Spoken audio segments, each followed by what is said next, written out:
The twin suns had barely risen when the sentence was carried out. On the cracked earth of Vadrath, a small alien village gathered in solemn silence. The council stood at the center, their cloaks heavy with ceremonial beads, faces set in grim determination. At their feet knelt Sahri, a young woman of their people, hands bound, eyes blazing though her lips trembled. Sterile. The word had followed her like a curse since the physicians announced it 3 cycles ago. On Vadrath, where the population had been dwindling for generations, sterility was seen as a threat to survival itself.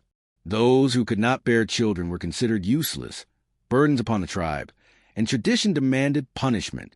Today, Sahri would be buried to her neck in the open desert, left to the mercy of the suns until winds or the carrion beast decided her fate. She clenched her jaw as they pushed her into the pit. The rough sand bit into her knees, her wrists raw against the ropes.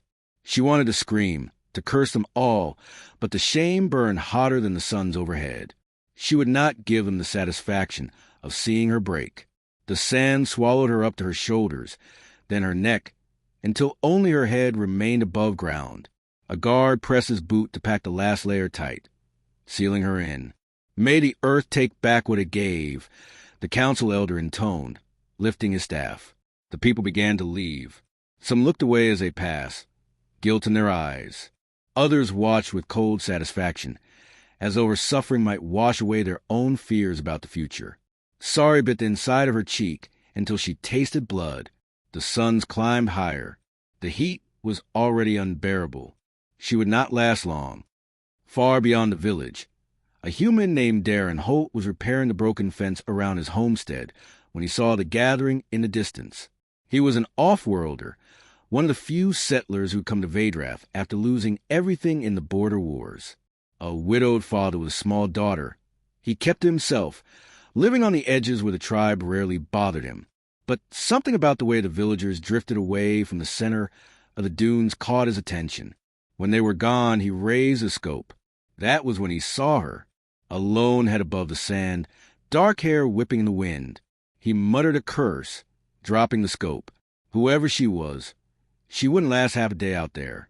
His first instinct was to stay out of it. The tribe had their laws, their punishments. Humans weren't exactly welcome with open arms as it was. But then he remembered his daughter, Lyra, asleep in the house. He thought of his late wife, the way she used to glare at him when he hesitated to do the right thing. With a growl of frustration, Darren grabbed his water pack and spade, slung his rifle across his back, and headed toward the dunes. Sahri was drifting in and out of consciousness when she heard footsteps crunching over the sand. She forced her eyes open.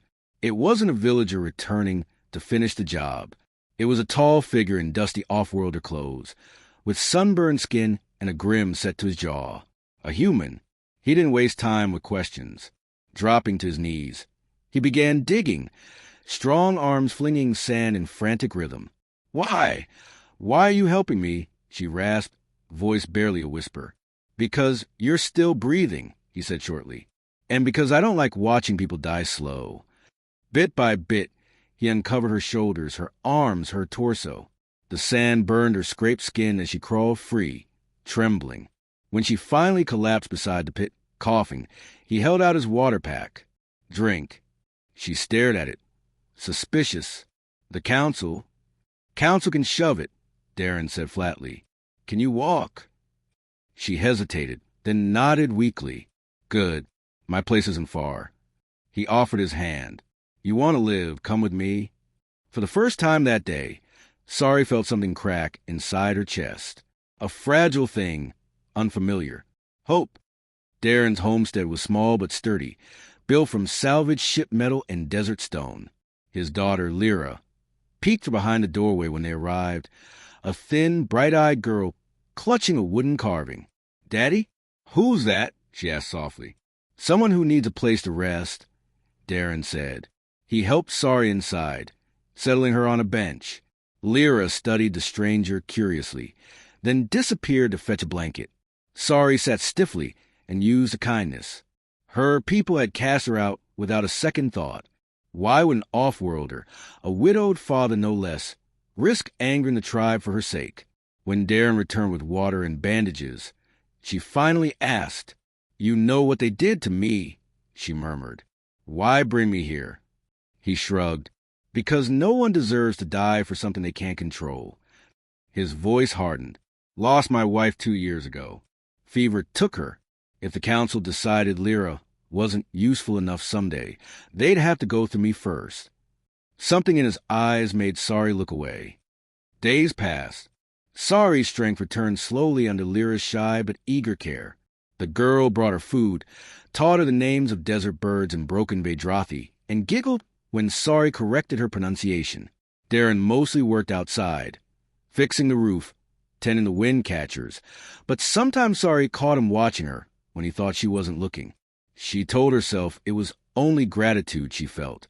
Gratitude for the man who had saved her life when no one else would. But late at night, lying on the cot in the small spare room, she thought about the rough kindness in his voice, the way he had lifted her from the pit like she weighed nothing at all, and she wondered. The council did come, eventually, 3 of them, on lean desert mounts, demanding Darren hand her over. She was tribe property. They said, punishment must be carried out. Darren met them at the gate, rifle slung casually, but his stance unmistakable. "She's under my roof," he said. "Law says that makes her my responsibility." "Your law," the eldest spat. "Not ours." "Then you can try your luck," Darren said evenly, thumb resting on the safety. The standoff ended with curses and threats, but the council rode away. For now, Sahri watched from the window, heart pounding. No one had ever stood for her like that before. Weeks turned into a month. Lyra grew attached to Sahri, trailing her through the garden, asking endless questions about the tribe, the desert, the stars. One evening, as the suns dipped low and painted the horizon gold, Darren found Sahri sitting outside, wind tugging her hair. "They'll come back," she said quietly. "Let 'em." He leaned on the railing. "Not giving you up." She looked at him then, really looked. The hard lines of his face softened in the sunset, his eyes steady on hers. "You risked everything," she whispered. "For me?" He shrugged. "Maybe I was tired of losing people." Something warm and terrifying bloomed in her chest. When the council returned the second time, they found the homestead empty. Darren had packed in the night, Lyra asleep on the cart, Sahri beside him, and headed for the human settlement beyond the mountains where the tribe's laws held no power. As the suns rose behind them, Sahri glanced back only once. The desert that had nearly claimed her life stretched endlessly, but she was no longer afraid. Darren met her gaze across the cart, a faint, wry smile on his lips. "Fresh start," he said simply, and for the first time in years, Sahri believed it.